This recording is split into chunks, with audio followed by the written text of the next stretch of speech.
Making $100 with copywriting is probably the most realistic thing that's come across your desk today. So in this video, I'm gonna give you the exact 3 steps I followed to make over $100 an hour. I put $100 an hour because that's a good starting point. I make a lot more than that per hour, but just 6 months ago, you can see in this picture, I was literally broke. I was making no money online. I was trying to make social media marketing work. I was trying e-commerce. I was trying all these different things. And now fast forward to today, literally like 6 months later, I hit 10K a month in June. I just won the school games in August last month and met Alex Hormozi, got to go to Vegas, made $30,000 in 1 month. And I'm gonna walk you through how you can, let's not be crazy here. Let's not say you're gonna make 30K a month or even 10K a month next month, but $100 an hour, that's easy. So there's 3 components to leverage your time. And that's what you need to do. In order to make more money per hour, you just need to leverage your time better. You need to make your time worth more. All right, how do you do that? With copywriting, you want good clients. So you want to be picky with who you work for. Because think about it, if you're getting started in copywriting, you're probably a little bit desperate and you're probably thinking of all the business owners you know, maybe like a local coffee shop, or maybe your aunt owns a floral shop, or all these local businesses. Because at least that's what my brain was doing. I was thinking of all the businesses in my town and trying to reach out to these people, and I realized they don't have money. And also, they're not really marketing a ton online because their business comes from word of mouth. It's a local, community-focused business. And yet, obviously, that's where your mind's gonna go first because that's what you have direct access to. That's, right outside your door, there's a business. So that's number one. You don't wanna be working for low leverage businesses. Good clients are gonna be like e-commerce brands, info products, and coaches especially. Like the education niche right now is exploding. And the reason why these are good clients is because they market online. They are doing all of their marketing through ads, emails, social media posts, YouTube videos, and sales pages. And guess what? All those involve a copywriter. So there's a lot of leverage if you're working for people with an online-based business. Whereas a startup, a small business, and then corporations are not great. Startups and small businesses are not great because they don't have a big enough budget to pay you what you're worth. And corporations are not great because you're not usually working with the actual owner. So they typically want an in-house copywriter. They limit your freedom. There's a lot of different structures and red tape, and they've got all these SOPs and procedures. You can probably make it work. I definitely know copywriters that do. I just personally like to work with someone where I actually get to talk to the owner and share the results, and you'll see why in a second, because I'm going to tell you about the different pay structures that really make it high leverage for you to be working with the owner of a company, all right?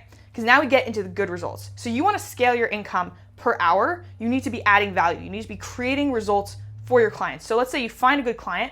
Now we're focused on writing good quality copy. You need to first define the goal. In order to actually achieve something, guess what? You need to know what you're trying to achieve. All right, pretty basic. Okay, so usually the goal is going to be more sales, but it could be more awareness. It could be growing their followers on social media or lowering the churn in their company. But that number 2, more sales, is typically going to be what you're going for. Obviously, it's marketing. So more awareness, though, could look like a few different things. So more awareness could be the followers on their Instagram or their TikTok or their Facebook or their YouTube subscribers going up. It could be engagement. Maybe they just want more views, or maybe they just want more likes. Maybe they want more people opting into their email list, or commenting for a freebie or something like that. That could be what their goal is. They could literally just be trying to get awareness and build that goodwill, kind of Alex Hormozi style. And then they have a big thing they're going to launch, 3 years from now, called school. So that's one option. If it's sales that you're tracking, you want to make sure you have a unique link in your emails or your sales page, whatever it is that you're creating, that piece of copy, you need to be able to track it. That's how you're going to track if you're being successful, okay? This is so basic, but I didn't know this 6 months ago, so if some of this seems a little basic, just bear with me. Use that unique link to track the sales that are coming through emails, sales that are coming through landing pages, the sales that are coming through social media links. Like if you're creating their content and there's a link in their bio, you want to be able to track that. You want that link to be unique so that when it converts into a sale, you're able to see, hey, my copy was what led to that sale. And you also want to measure how many sales calls are getting booked and conversion rates. And that's really important because let's say you write some really, really good emails and it gets a lot of sales calls booked, and then there's not an increase in sales. There's a couple problems. So one, it could be that the salespeople are just terrible. Maybe they don't even speak English or something. They're really bad. They're getting no conversions even though you're booking more sales calls. More likely than that, though, is that you're targeting the wrong people. Like maybe their email list is not an ideal fit for their product. So you're sending out really good emails, you're getting a bunch of calls booked, you're making the offer sound amazing, but then they're getting on the sales call and they're finding out more and they're like, yeah, no, this isn't for me. Or maybe there's a pricing discrepancy. There's a lot of reasons. So that's why it's important to actually measure those different components, because there could be a gap. It might not be the copywriting that's bad. That might not be the reason why sales are not going up. So if you're measuring the sales calls and the conversion rates and the click-through rates and all of that, you can see, is this an issue of copy, or is this an issue with the sales team, or is this an issue with the offer? And that's where you really get into the nitty-gritty with the business owner of helping them try and solve that problem. And you become really valuable if you can help them solve that problem. So, all right. Another goal could be to lower churn. So if you're working with an online education coach who has a coaching program, they're going to have people that join their program and they're going to have people that leave their program. And they want to have more people join and less people leave. So you can lower churn by increasing member engagement. So maybe you're sending nurture emails, maybe you're writing posts for them, maybe you're helping them craft a new course outline or an ebook. I just wrote an ebook for one of my coaching clients, and that could increase the member engagement because you're adding more value to their already existing clients. That is a kind of copywriting. And you're increasing the LTV, which stands for lifetime value. And then you're just nurturing them. So if you're nurturing people through emails, maybe you're adding value, you're sharing facts, you're sharing action steps, you're sharing resources, sharing stories, client testimonials, things that are valuable to their audience. That can lower their churn and help them make more money, because sales isn't the only way to make more money. Like if you've already sold people into your program, but then they're leaving, lowering churn, like let's say you lower churn by 50%, that's the same as if they doubled their sales. So if you're able to lower their churn and increase their sales, you're doing really good. Now, the final thing to making $100 an hour as a copywriter, or $200, $300, $400 an hour, which like I look at some of the projects I do and it might take me an hour or max 2 hours and I can charge $9.99 for it. So just keep in mind, $100 an hour is just the starting point. And you really shouldn't ever be charging less than that. Like if you're writing a client 3 emails a week, $300 a week, minimum you should be charging is $1,000 a month, minimum. All right, pay structure. So when you're targeting profitable companies or profitable coaches or profitable entrepreneurs, you can charge a $2,000 to $5,000 retainer typically, sometimes more.